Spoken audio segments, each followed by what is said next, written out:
Hello everyone, it's time for a good old low effort part salvage video, because that's about all I have time for right now. These videos are less about restoration and more about part salvage and exploration, as well as recoiling and horror, and it looks like there's plenty of horror to go around. I wonder what other nasties are hiding out in this thing. Well, let's get into it and find out. Yeah, I gotta start with this cursed ass Frankendemon. If you ever wondered what it was like to use one of the CD-ROM drives from those Robocop E-machines in a beige system, well, there's your answer, and it's even more horrible than we could have imagined. Though it's interesting that we have a spot for a case badge on the drive blank here. There must be something with this case manufacturer because that other system, which looks exactly like this, has the same thing. And I'm pretty sure those cases are twins. And somebody was not kind to those USB ports. They have both been obliterated. That had to be deliberate destruction. Yeah, not much in the way of expansion on this thing. Though with that motherboard having nearly everything, you don't really need it. It's kind of amazing how much they packed onto that board. That thing has got SPDIF, S-Video, Firewire, a NIC, and surround sound. There isn't much else you would want in this time period.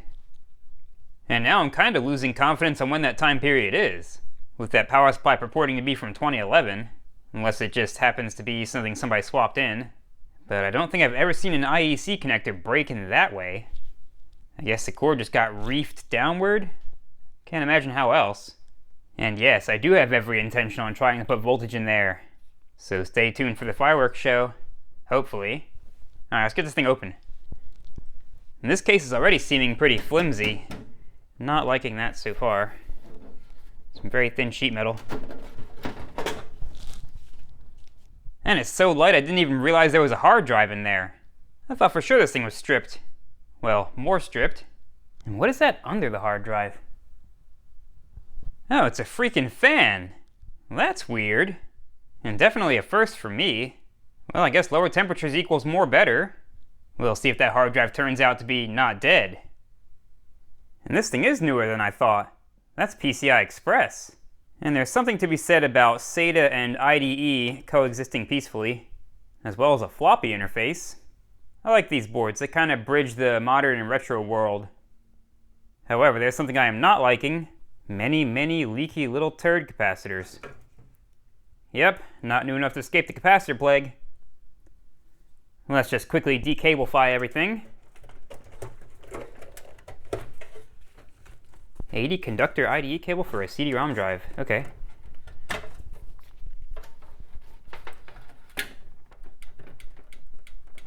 Well, that bird connector does not want to come. That's horrible. I swear I hate these things. They're either super easy or nearly impossible. And I gotta snip that zip tie.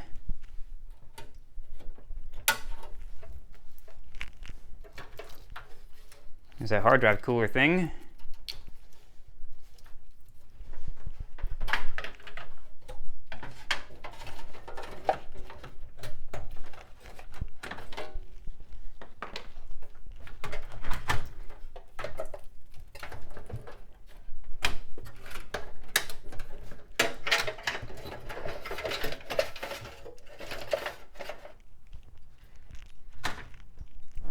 And there's a better shot of that motherboard.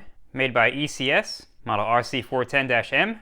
So this thing might be more of a Franken system than I realized, because according to the RetroWeb, this is an HP OEM board. So somebody did some harvesting. We'll see if it still has HP's BIOS. But first it's time for a CPU reveal.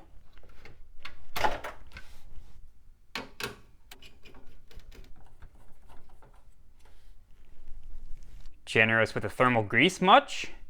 Yeah, it's only oozing into the cooling fins. Totally normal. Let's start chiseling that off. Just going to take the majority of it off by scraping so it makes less of a mess when I clean it with alcohol.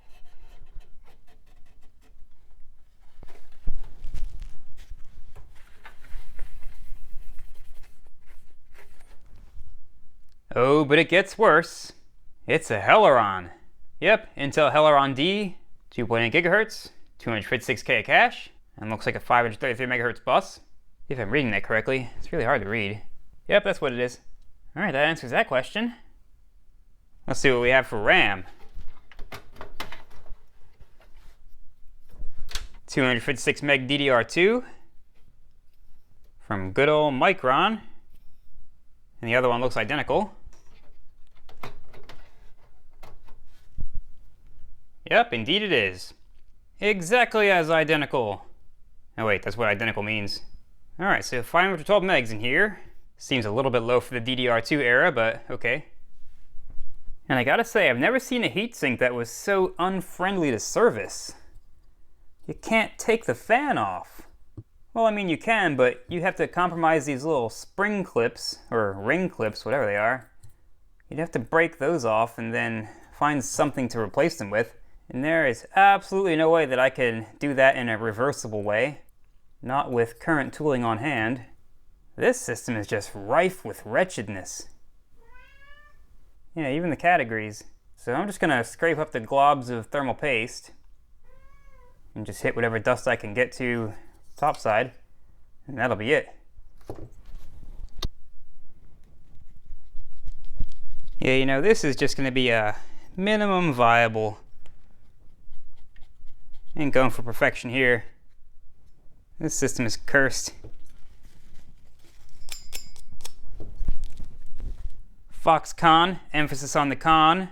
But at least they gave us a date there, March 21st, 2007. That seems to track. Let's do what we can to clean this thing up. Yeah, it's not going well.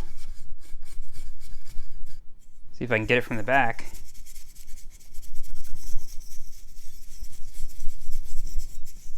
Alright, that's as good as that's getting. Eh, it could be worse. Except I can't get under the blades, which is bothering me, but what are you gonna do? Barely even needed the paper towel. I gotta say, I've never seen such a generic looking hard drive.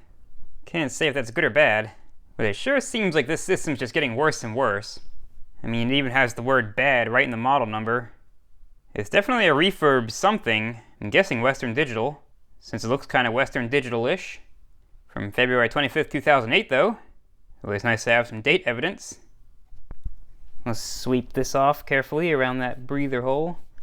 Don't want to give this thing any more problems than it probably already has. Now tell me, what is going on here? Yeah, they were sure worried about extending the life of this hard drive. Those are even dustier than the CPU fan was. Let's just get that off of there.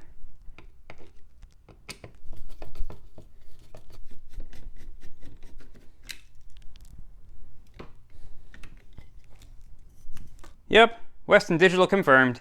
I had no idea they sold these B-grade factory reject drives. At least that's what I'm assuming this is. Guess we'll see if it's a goodie or a baddie.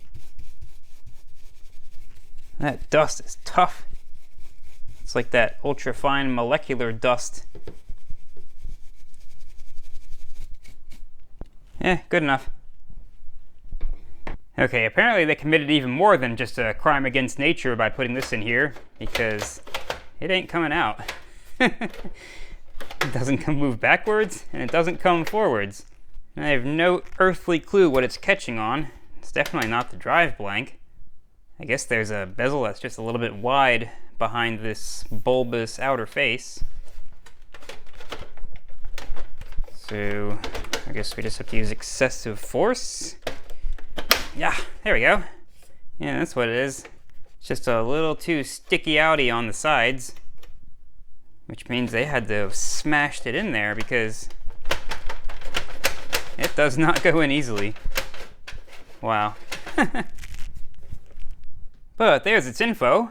It's obviously from an E-Machines, manufactured by Philips and BenQ in March 2007, so at least the dates line up. But hey, the floppy drive's a good one, made by Panasonic in 2004. And even though it's from an unholy Franken system, no floppy drive comes across my bench without receiving some love.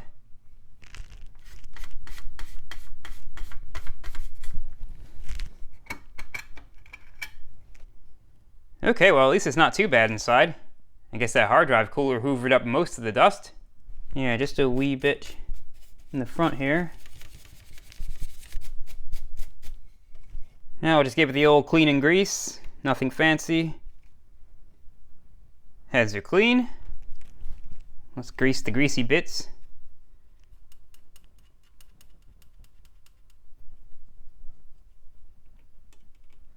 And that'll do it. And you know, I'm not even going to bother to clean this thing. At least not yet. I'm curious to see how horrible it sounds in its current state. So let's see. Oh, dreadful. It seems like this one's struggling a lot worse. Yeah, it's not even getting up to speed. These have to be the cheapest fans ever. That thing just can't get there. Oh, there it goes. It just needed a little push. Well, kinda. Still not the same RPM as the other one. Yeah, no point going deeper into this thing.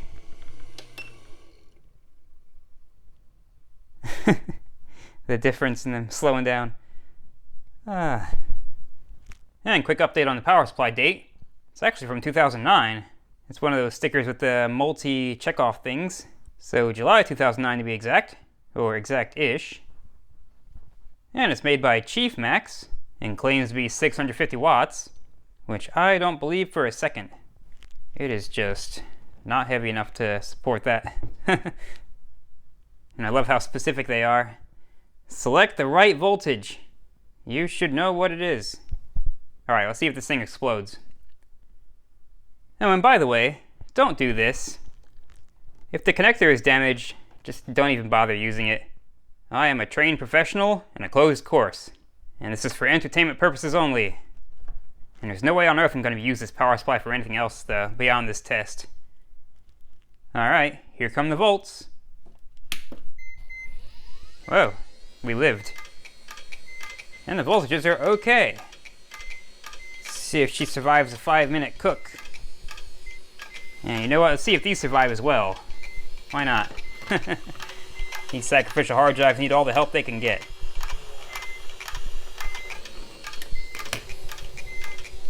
Just a pile of death. Look, it's walking off. Okay, well, despite the power connector wreckage, that thing's good. And that one fan still isn't spinning any faster. Alright, let's shut this unholy abomination down. Oh, check that out. Found the port cover. It doesn't even seem broken. How on earth did that get in there? Let's try to reattach it. First, let's knock at least some of that dust out of there, so I can at least see. Now,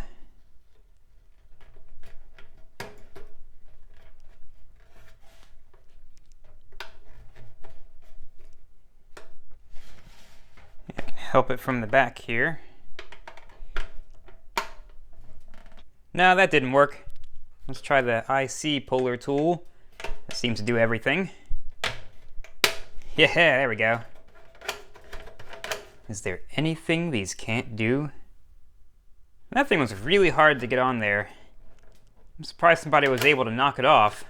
I mean, they must have had to really bash it good. Though they're clearly not the most passive people in the world, apparently. Now, am I really going to have to waste a battery on this clunker? Let's see. Oh, maybe not. Wait. Let me get a good connection. Yeah, 2.9 volts. That is good enough. Okay, let's see how far we get with those capacitors. I'm sure any explosions won't be too spectacular since they're only 6.3 volts.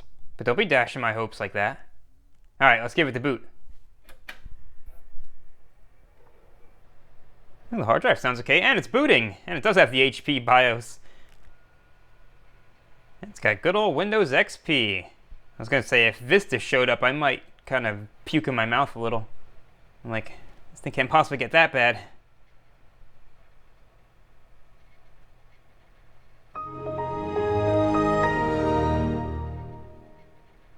Yeah. Alright, let's dig in. Starting with the date, let's see how much clock drift there is. It's definitely not 3:53 a.m. It's actually 7:22 p.m. What date does it think it is? April 17th? That's way off. Oh no, Trend Micro. Yeah, all the security's turned off. What were they doing with this thing? What is that shield icon? Is that the... Okay. Quit bubbling. What is this? Byte Fence Anti-Malware. At risk. How at risk are we? Probably because I didn't give him any money. Yep. I was joking, but that's actually what they're... Really. The biggest risk of all. Not giving Byte Fence money. Remove risk. See, does it just pop up a credit card entry form? I'm gonna guess that's IE. Oh, maybe not.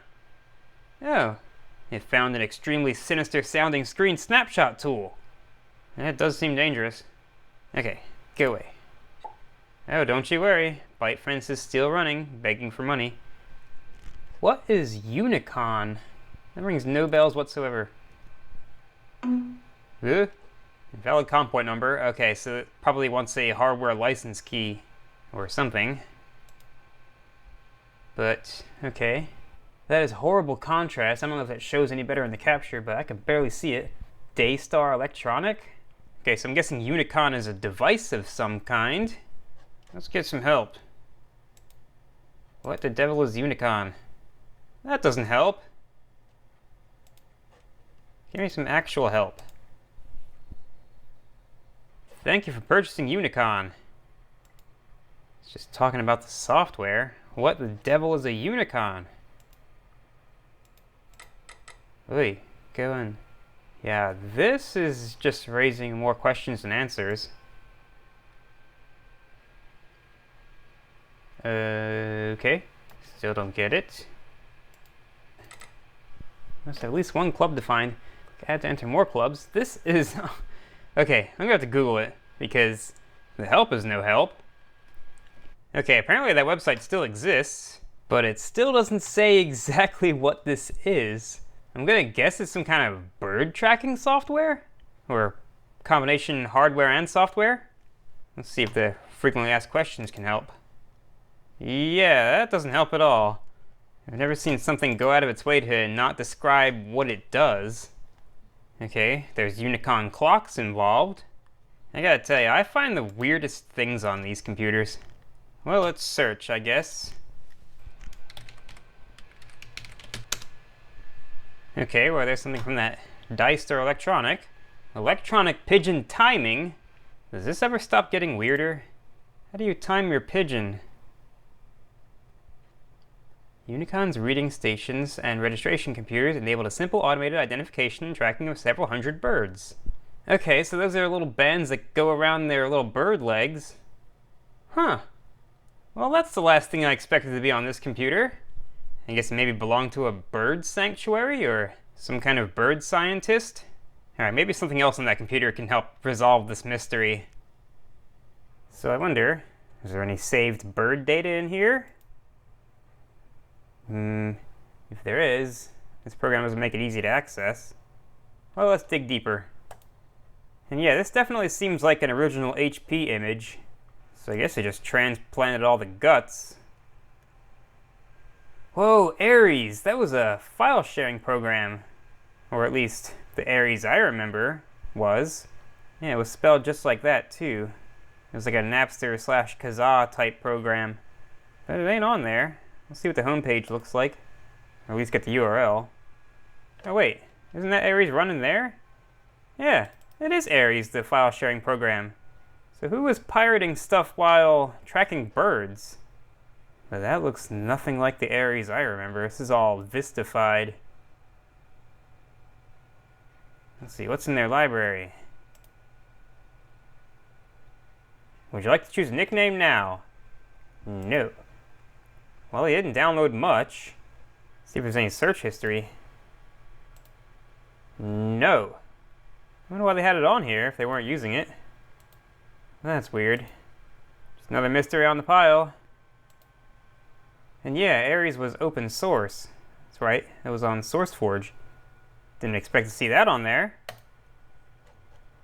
Alright, go away, IE, or Firefox. Let's see, let's dig through the trash. Is there any birdie stuff in there? Nope. It's a bunch of stupid shortcuts. But there isn't much else. There's driver restore. That sounds like one of those malicious programs. Something that you get tricked into downloading. And apparently it's gone. Guess one of these anti-malware programs killed it. Let's see. Documents. Any birdie stuff in there? I don't normally do this, but I'm so brimming with curiosity. Let's check out Katie's rich text format document. Oh, great. Looks like tax return info from 2009. Okay, well, no sense in going further into that document. What's in this document? It's blank. Let's see, what were they unzipping? Example. Okay. Example of what? The WinZip example zip file. Okay. Somebody actually used that. Alright. There's got to be more on here. It's on the root directory. Plenty of free space, so yeah, not heavily used. Nothing too tantalizing here. What's in Uni? Okay, so that's the Unicon, or a Unicon directory. What are these GWT directories? What? Looks like media-related stuff, Windows media-related stuff specifically.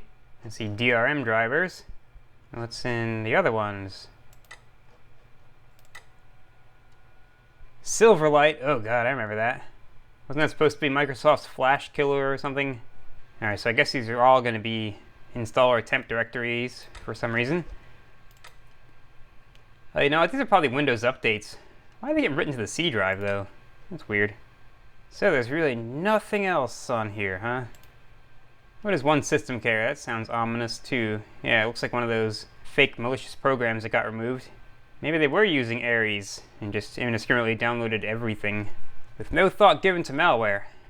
Okay, let's try to get a last used date on this thing.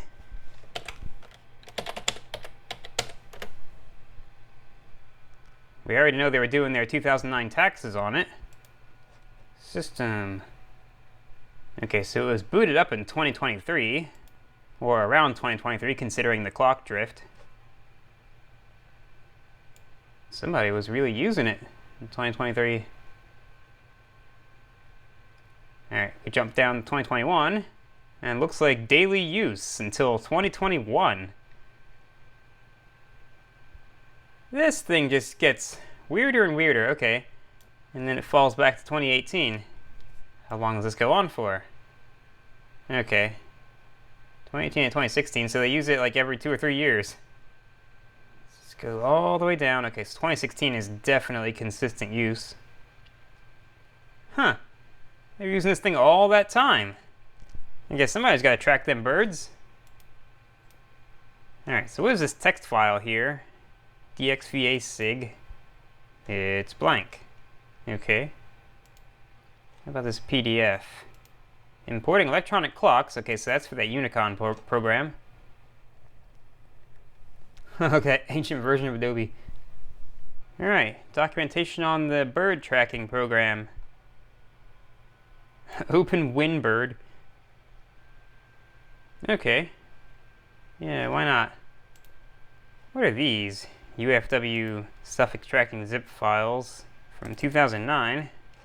Oh, that's for the Unicon. Okay. When was that installed? Let's see. Or at least when was this icon put here? 2009, okay. Just probably when it was updated. Let's see, can we dig up any internet history? Man, Firefox really hates life on this system. History. It's probably all clear. Yep, no history. And no non-default bookmarks. Maybe they were using IE. Let's see.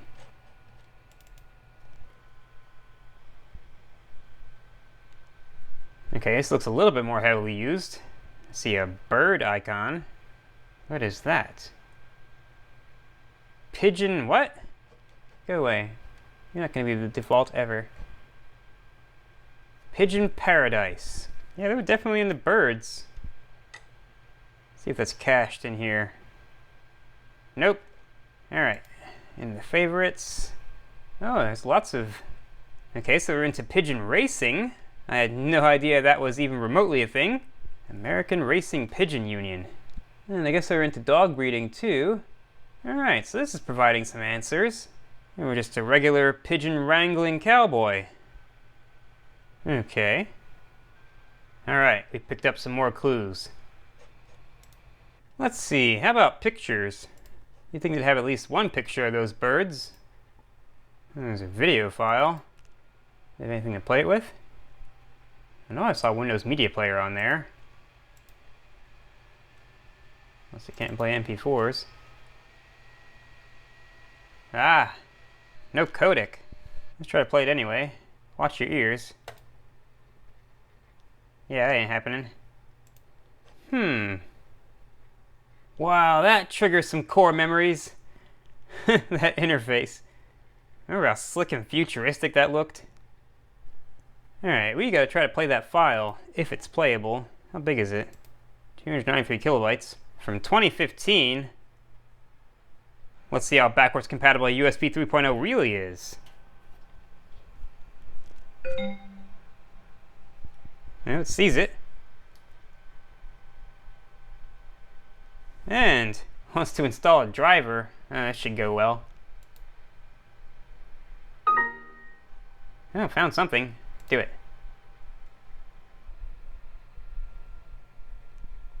That looks successful. Let's try to copy this onto it. Oh, why is it still installing stuff? Did we forget what hell this was?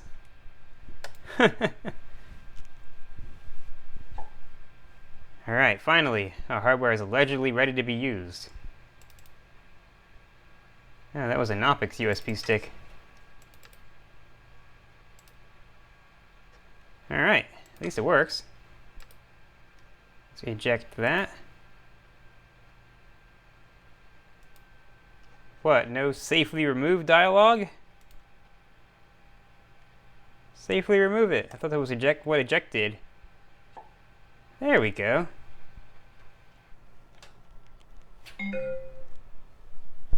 Well, I went through all that trouble of copying that file, and I can't even show it. Because it's X-rated. It's like literally 2 frames, but still. That was one naughty cowboy. Okay, I think that can be the end of digging into this thing's dark secrets. Let's see if that floppy drive works.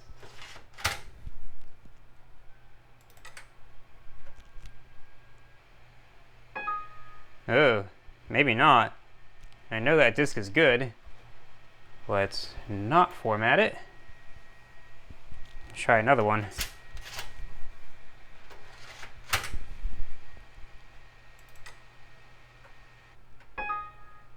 Yep, no good. I guess it's taken up some dirty habits from its former owner. What about Sergeant Murphy up here? He's always been a fine, upstanding citizen. It doesn't open. Sounds like it wants to open. Let's give it a more convincing whack.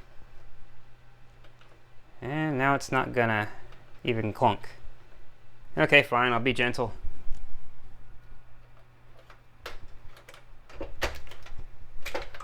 So close. Come on. There we go. You're gonna read it, and you're gonna like it. That thing is just completely obstinate.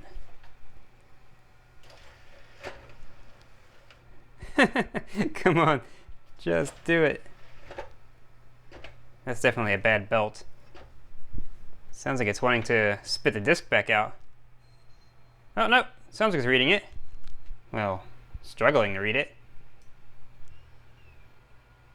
And yeah, it's doing it. At least I got the label. Not much else. Okay, I guess it works. Very reluctantly.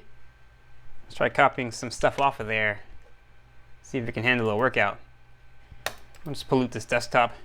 This computer's already polluted.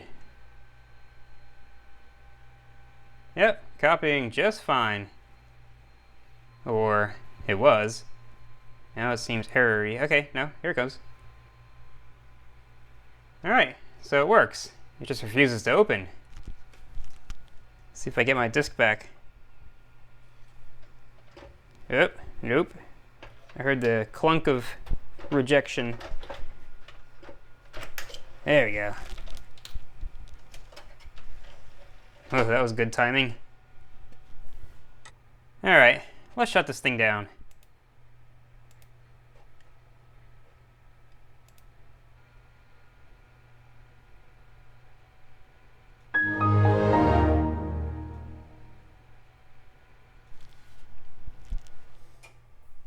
Well, this turned out to be the perfect system to check out around Halloween time. This thing is just full of horrors. Super interesting use case, though. Bird tracking software was definitely the last thing I expected to find on this system. Or any system. You just can't make this stuff up.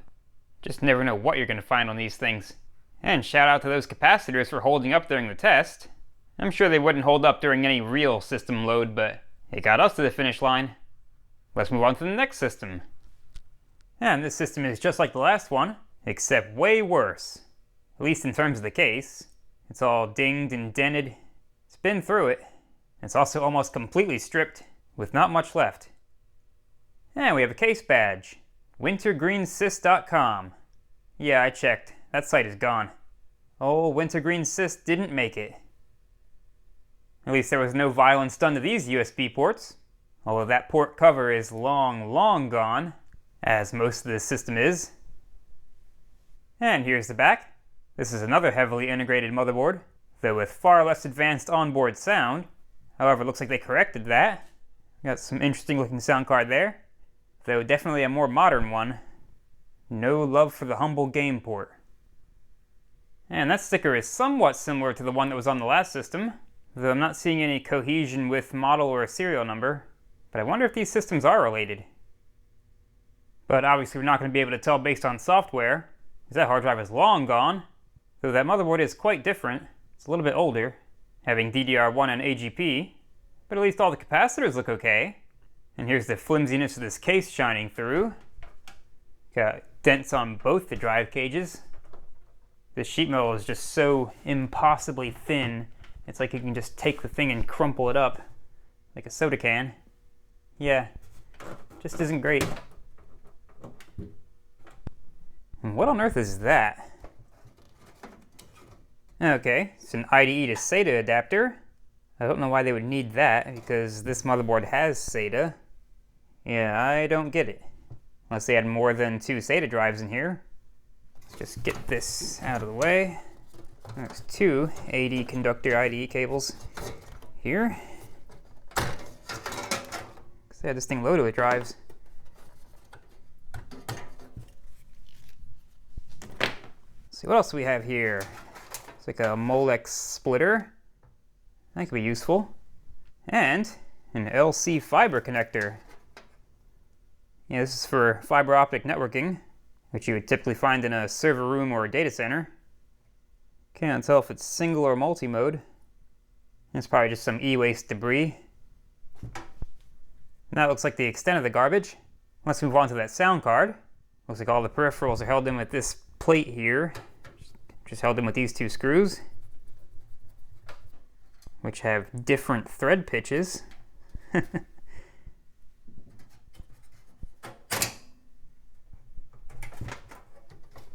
motherboard's very loose in there. And we got a Sound Blaster Audigy. The Sound Blaster Audigy sound card is one of those things I wished I had back then. Yeah, for some reason, I really liked these. Never did get one though, so I'm not even sure if they lived up to their hype. But this seems like a lower spec model than the ones I was lusting after back then. I'm not too sure. It's been a while. Here's a better shot of the motherboard. Model K8M800-M2. I think that's Elite Group or ECS. And I'm guessing AMD since the model number starts with K8. Let's find out, shall we? How is this supposed to go? Both directions tightens it. This is probably going to break. Yeah, it doesn't want to go that way. How on earth? I swear. Yeah, this has got to be in the release position because this is a clip that looks like it grabs onto here. So maybe we're already unhooked. I swear the people who design these things must have the most interesting job in the world. It's like everyone's a novel design. Alright, this looks screwdriver jammable. There we are.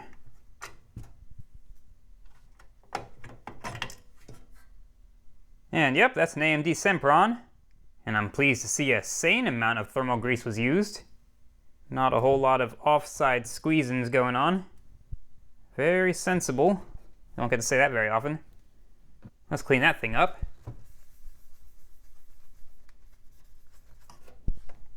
And yep, AMD Sempron. Looks like 3400 plus. Let's do a pin check.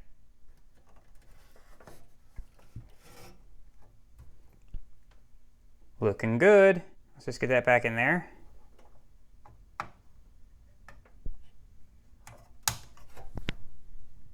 Well, it might be a contraption, but at least it's cleanable, unlike the last one. Let's get that fan off.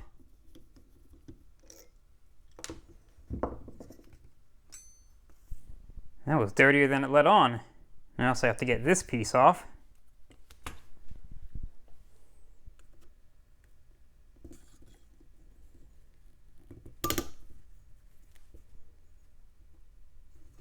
Yeah, something like that. What in the... How is this arranged? Why won't it come out? Who thinks of these things? They're just having way too much fun. And it just fell apart. Actually, it looks like it was broken, or... Well, maybe not. I'm not sure. It doesn't look like it should be, let alone can you tell whether it's broken or not. Let's just get all this out of the way. Okay, yeah, upon closer inspection, it's very broken, or breaking. Lots of brittle plastic to go around. This thing's garbage. Now I'm not even sure what the point of cleaning this is. It's not going to stay in place. Guess I could always just set it on top of the CPU.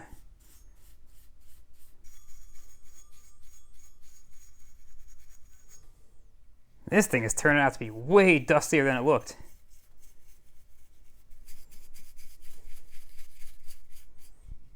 Yeah, that turned out to be pretty terrible. And yeah, that clamp mechanism is wrecked.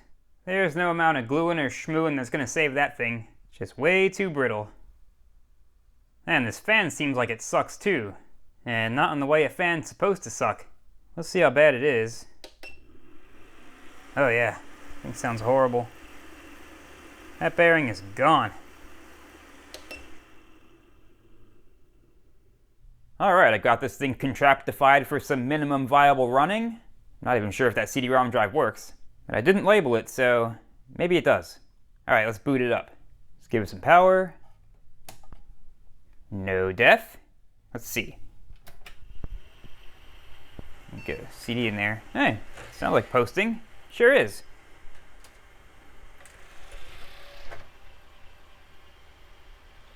And checksum error. I don't even think I checked that battery. What has become of me? Anyway, let's continue. Alright. CD-ROM's a good one. Good old Yamaha. Let's boot.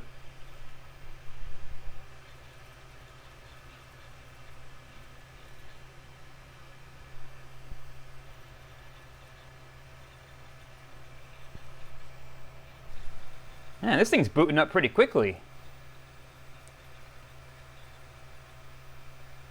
Alright, let's get some info on this thing. Yeah, it's so responsive. Let's see what all we have on the PCI bus. VIA everything. That was my rig back then. AMD and VIA. They were pretty cheap, and so was I. And that has got to have the most basic GPU, or can't even call it a GPU. It is a graphics thing. We can't even identify based on the device string. So, gee, what are the chances we have 3D acceleration? Absolutely not. See, that's what lets you know that there is no 3D acceleration. So when you get these crazy, inconsistent frame rates, and GLX Gears is all jittery like that, that means it's doing software rendering.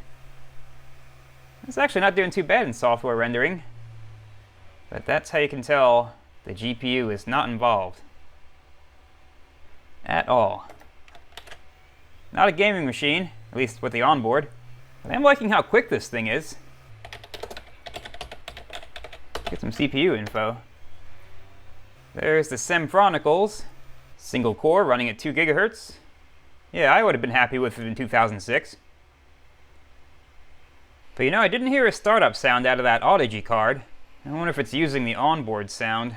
Let's see, I'm pretty sure we have Audacity on here.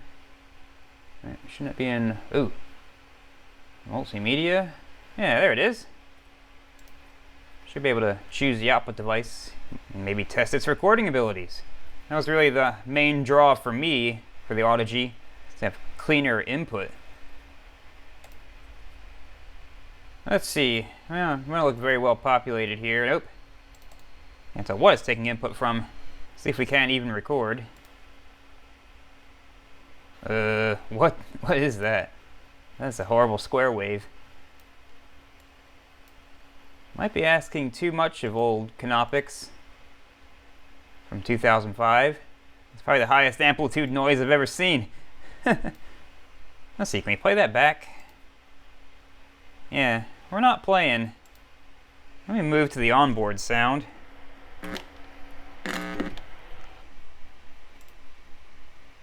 Still nothing. Let's open a sound file. See, we should have some sound files in USR share sound or something. Yeah, there we are. Let's pick the KDE beep. Just get rid of that noise track. This isn't easy to work on with this horrible resolution. Alright, there's the beep. Nah, we have no sound. Switch back to the Audigy and see if it's there. Doubt it. Nah. Yeah, this is probably a case of a missing driver.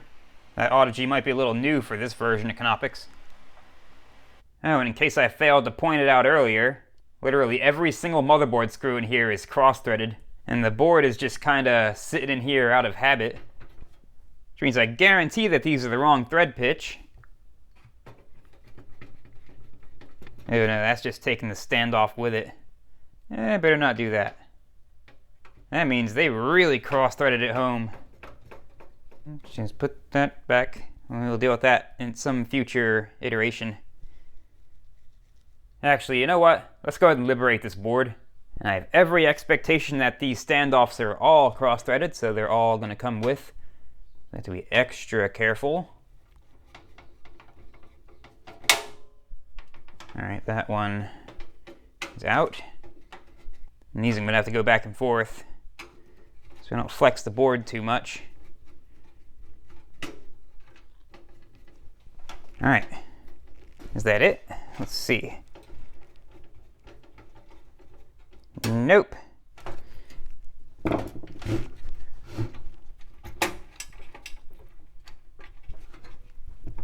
That one needs more work itself back in.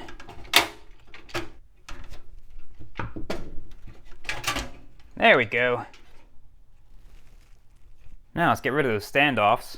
Gonna just hold it from the back side with a 3/16 socket. There we go. This is why you use the right thread pitch. And this can be avoided.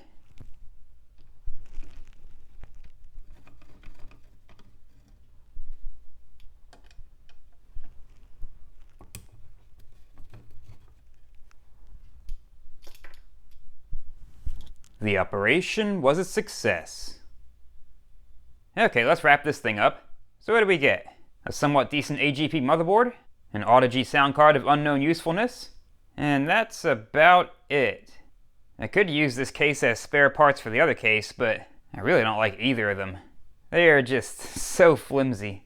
That sheet metal is so thin, I just don't trust them. I need my systems to be secure. They need armor. Alright, I guess I can't rag on them too much. I've definitely done some hacky things in my time, although cross-threading 3 motherboard screws is kinda wretch. And this channel is made possible by the generous contributions of these patrons and channel supporters. So if you enjoyed this video, thank them.